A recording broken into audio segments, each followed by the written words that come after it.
साथियों, हमारी सरकार किसानों के कल्याण के लिए, खासकर छोटे किसानों के कल्याण के लिए देश के कृषि जगत के हित में, देश के हित में, गांव गरीब के उज्जवल भविष्य के लिए पूरी सत्यनिष्ठा से, किसानों के प्रति पूर्ण समर्पण भाव से,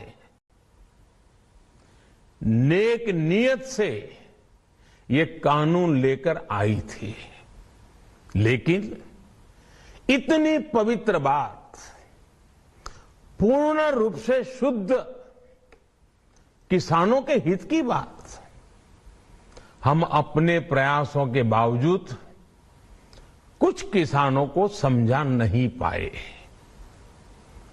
भले ही किसानों का एक वर्ग ही विरोध कर रहा था, लेकिन फिर भी ये हमारे लिए महत्वपूर्ण था।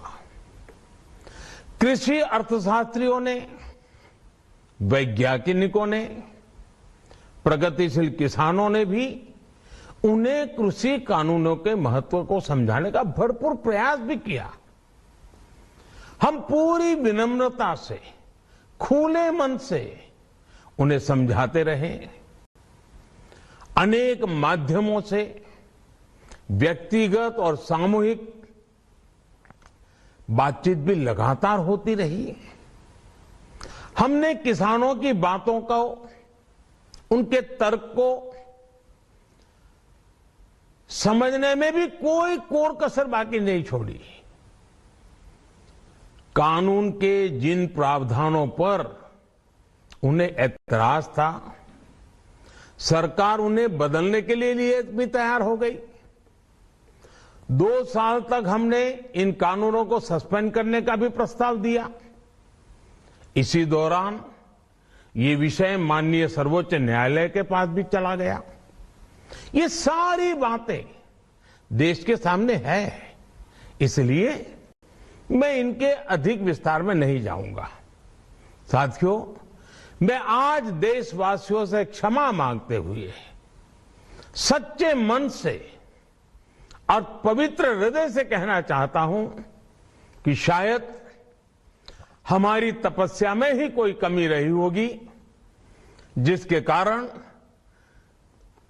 दिए के प्रकाश जैसा सत्य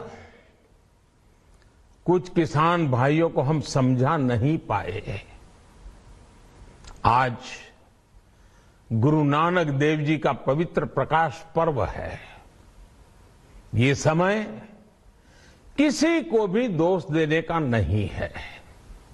आज मैं आपको, पूरे देश को ये बताने आया हूं कि हमने 3 कृषि कानूनों को वापस लेने का, रिपील करने का निर्णय लिया है।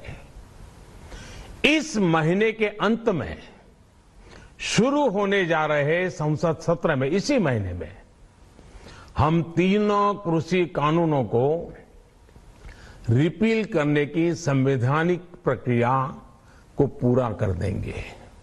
साथियों, मैं आज अपने सभी आंदोलनरत किसान साथियों से आग्रह कर रहा हूं, आज गुरु पर्व का पवित्र दिन है।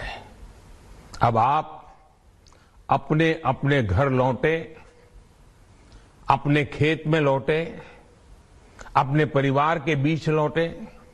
आइए एक नई शुरुआत करते हैं, नए सिरे से आगे बढ़ते हैं।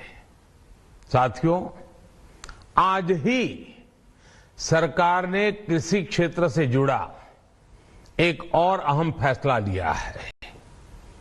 0 बजट खेती यानी प्राकृतिक खेती को बढ़ावा देने के लिए, देश की बदलती आवश्यकताओं को ध्यान में रखकर क्रॉप पैटर्न को वैज्ञानिक तरीके से बदलने के लिए एमएसपी को और अधिक प्रभावी और पारदर्शी बनाने के लिए ऐसे सभी विषयों पर भविष्य को ध्यान में रखते हुए निर्णय लेने के लिए एक कमेटी का गठन किया जाएगा।